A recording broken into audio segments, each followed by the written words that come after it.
अस्सलाम वालेकुम फ्रेंड्स, कैसे हैं आप सब। उम्मीद करती हूँ आप सब खैरियत से होंगे। आज हम बनाएंगे आलू की मज़ेदार सी टिक्कियाँ। झटपट तैयार करने का तरीका मैं आपको बताऊंगी। आप भी इस तरह की क्रंची, क्रिस्पी और बहुत ही टेस्टी टिक्कियाँ बहुत ही जल्दी तैयार करेंगे। अफ्तार में बनाएं और जैसे मर्जी, आप जिस वक्त मर्जी मेहमान आ गए हैं तब भी आप मिनटों में तैयार कर सकते हैं। ये हैं इनके इंग्रेडिएंट्स। मैंने 1 किलो आलू लेकर उनको बॉईल कर लिया है और उनको उतार लिए हैं और इस तरह से धनिया भी काट लिया है और प्याज भी। इस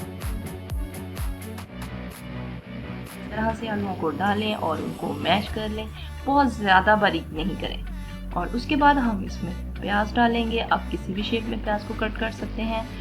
और सब्ज़ मिर्चें मैंने ली थी 6 अदद, प्याज मैंने लिए थे 3 अदद और कुटी हुई मिर्च मैंने डाली है इसमें 1 टेबल स्पून और नमक भी इसमें जाएगा 1 टेबल स्पून। नमक आप टेस्ट के मुताबिक कम या ज़्यादा कर सकते हैं।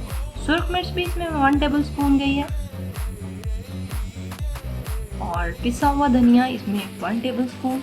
ज़ीरे को हल्का सा तवे पे भून के आप फिर भी डाल सकते हैं और इस तरह भी 1 टेबल स्पून। और हल्दी 1 टीस्पून जाएगी इसमें और थोड़ी सी अजवाइन मैंने डाली है।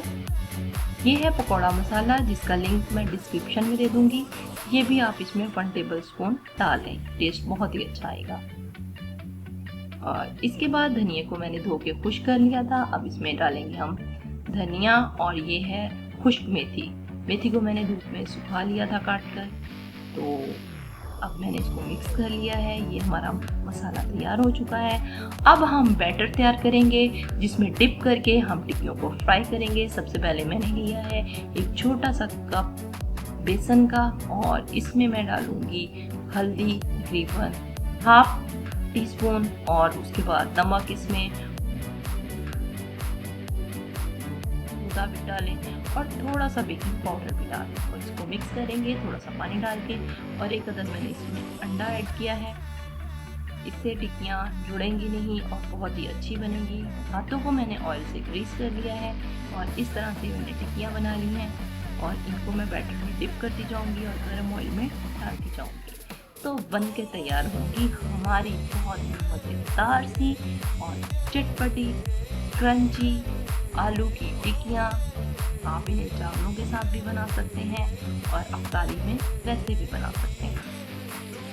उम्मीद करती हूँ आपको मेरी वीडियो अच्छी लगी होगी और वीडियो को लाइक करना ना भूला करें। और अगर मेरे चैनल पर नए हैं तो चैनल को ज़रूर सब्सक्राइब करें और बेल आइकन को दबाना ना भूलिएगा ताकि मेरी हर आने वाली वीडियो आपको उसका लिंक सबसे पहले आपको मिल सके।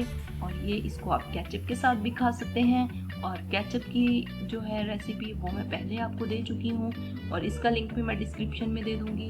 केचप घर में बनाएं, एक बार बनाकर पूरा रमज़ान आप खा सकते हैं। बहुत ही मज़ेदार केचप भी बनेगी।